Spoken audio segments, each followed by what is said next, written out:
जी नाज़रीन, मैं आपको अपने प्लेटफॉर्म पे खुशामदीद कहता हूँ।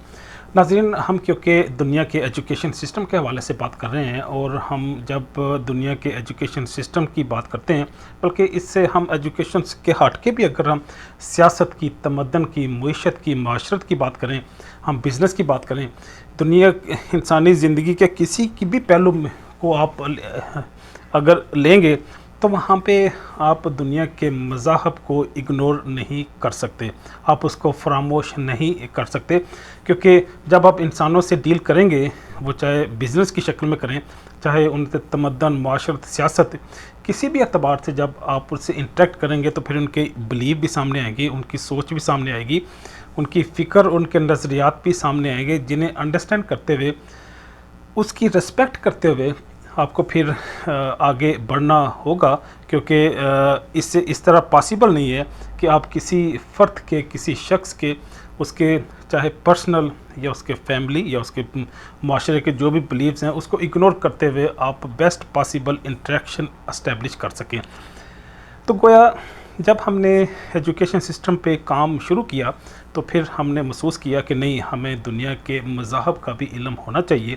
तो जब हमने मज़ाहब पे आगे काम करना शुरू कर दिया तो वो अपना जो स्कूल ऑफ थाट था, वो पूरा एक अलग से इंस्टीट्यूशन ही हमारे सामने आ गया।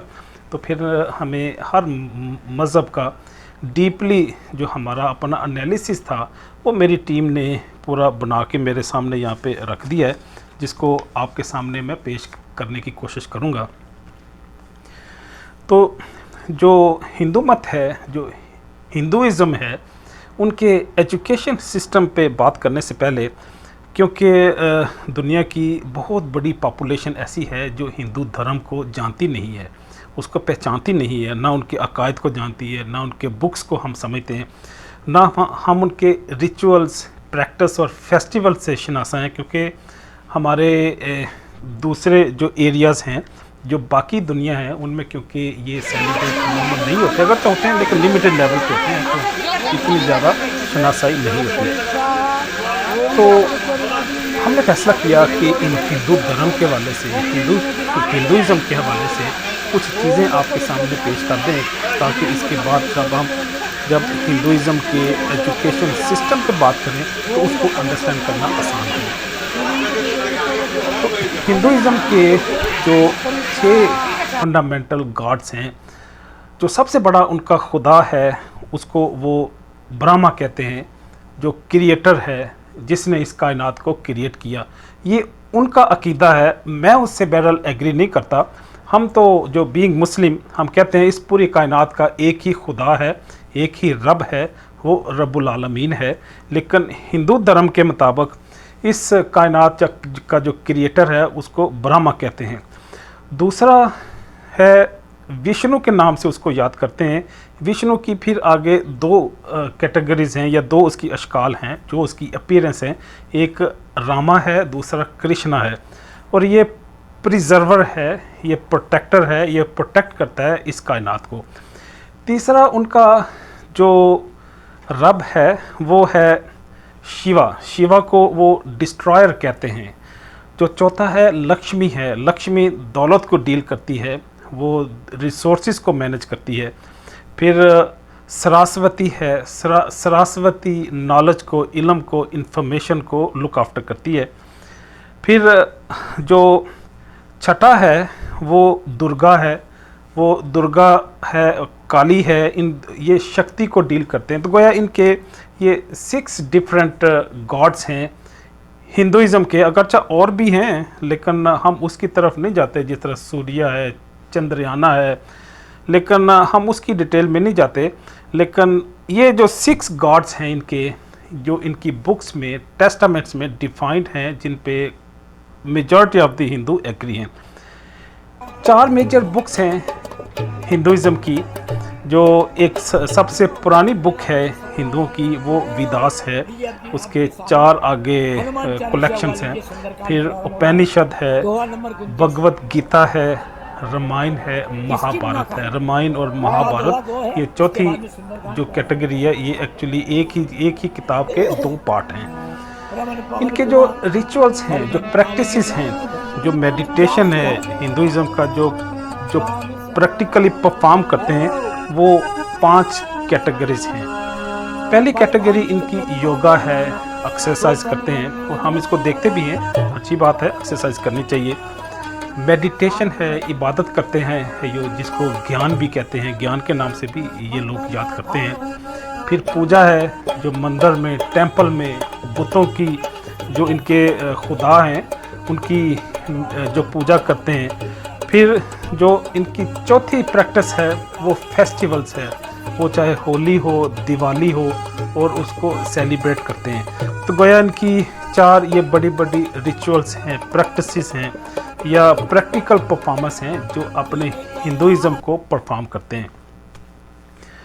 हिंदुइज़्म में 5 क्लासेस भी हैं और ये बड़ा अजीब लगता है कि आप बनी नोए इंसान को तकसीम कर दें।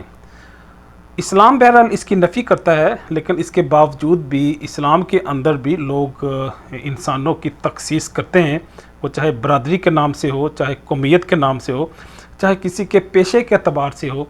वो बहरहाल यहाँ पे भी मुसलमानों में भी तखसीस मौजूद है।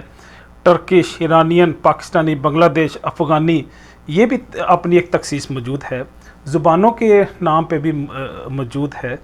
लेकिन बहरहाल मैं समझता हूँ कि जो इंसानों को, दुनिया को, लोगों को मज़हब के नाम पे, कौमियत के नाम पे, ज़ुबानों के नाम पे तकसीम करना वो मुनासिब नहीं है। लेकिन सबसे जो मैं समझता हूँ कि जो बुरी शक्ल है वो इस हिंदुइज़्म में हमें नज़र आती है। सबसे हायर जो हाईएस्ट क्लास है वो ब्राह्मण है। उसके बाद जो खस्त्री हैं, खस्त्री एक्चुअली वो प्रोटेक्शन को, दफा को वो लुक आफ्टर करते हैं, ये जंग करते हैं। अगर कभी जंग की ज़रूरत पड़ जाए तो ये खस्त्री सामने आएंगे। इनके वेश हैं, एक कैटेगरी या बरादरी है, वो वेश बरादरी ताजर है, किसान है, ये बिज़नेस हैं, मर्चेंट हैं, ये काम करते हैं, फिनांस को, बिजनेसेस को लुक आफ्टर करते हैं। इनकी जो चौथी कैटेगरी है वो शूदर है। शूदर मज़दूर लोग हैं और इनकी जो रिस्पेक्ट है, ऑनर है, उस लेवल की नहीं होती जिस लेवल की ब्राह्मण की है, खस्त्री की है, वेश की है। जो लास्ट क्लास है वो दलत है और ये मैं समझता हूँ कि हिंदुस्तान के अंदर इंसानियत की मैं समझता हूँ कि तौहीन है। अगरचे उनका मज़हब है, ठीक है, वो करते रहें, लेकिन हम बहरहाल उनके लिए एक सॉरी महसूस करते हैं कि उनके ऐसे उनकी गलती या कसूर की उन्हें सज़ा मिलती है जो उन्होंने कभी परफॉर्म नहीं किया होता। लेकिन बहरहाल ये जो क्लासिज़म है हिंदुइज़्म में मौजूद है। इनकी अगर हम बिलीव्स को थोड़ा सा स्टडी करें, इनके अकायद को अगर थोड़ा सा करें, इनके 5 मेजर और भी अकायद हैं। वो कौन से हैं? जिस तरह धर्मा है, धर्मा मीन ये ड्यूटीज़ हैं, रिस्पॉन्सिबिलिटीज़ हैं, ओब्लिगेशंस हैं। हिंदू धर्म में कुछ लाइबिलिटीज़ हैं जिसको आपने परफॉर्म करना है। दूसरा कर्मा है, कर्मा मीन डीड्स, जो आपके अमाल हैं वो भी ये कंसिडर करते हैं कि आपने कौन से अच्छे अमाल करने हैं, कौन से आपने अमाल नहीं करने, कौन से डीड्स आपने नहीं करने। जो तीसरा है इनमें फ़िलासफ़ी या अकीदा, वो समसरा का अकीदा है कि इंसान दुनिया कभी भी नहीं मरता, वो एक दफ़ा अगर मर जाए, उसकी डेथ हो जाए तो उसकी दोबारा रीबर्थ हो जाती है, दोबारा फिर वो जन्म ले लेता है। चौथा अकीदा इनका मोक्षा का है। मोक्षा मीन जब एक बंदे के डीड्स अच्छे नहीं होते, उसके कर्मा अगर अच्छे ना हो तो फिर वो रीबर्थ होता रहता है, रीबर्थ होता रहता है। लेकिन एक स्टेज पे जब उसके अच्छे अगर अमाल आ जाएँ, कर्मा डीड्स या अमाल ठीक आ जाए, तो फिर उसकी मुक्ति हो जाती है। वो एक और शक्ल में, एक अच्छी फॉर्म में वो मार्ज़ वजूद में आ जाता है। और इसी तरह का ब्राह्म प्राहम का एक अकीदा है इनके अंदर कि ये एक एनर्जी है जो पूरी कायनात को रेगुलेट और कंट्रोल करती है।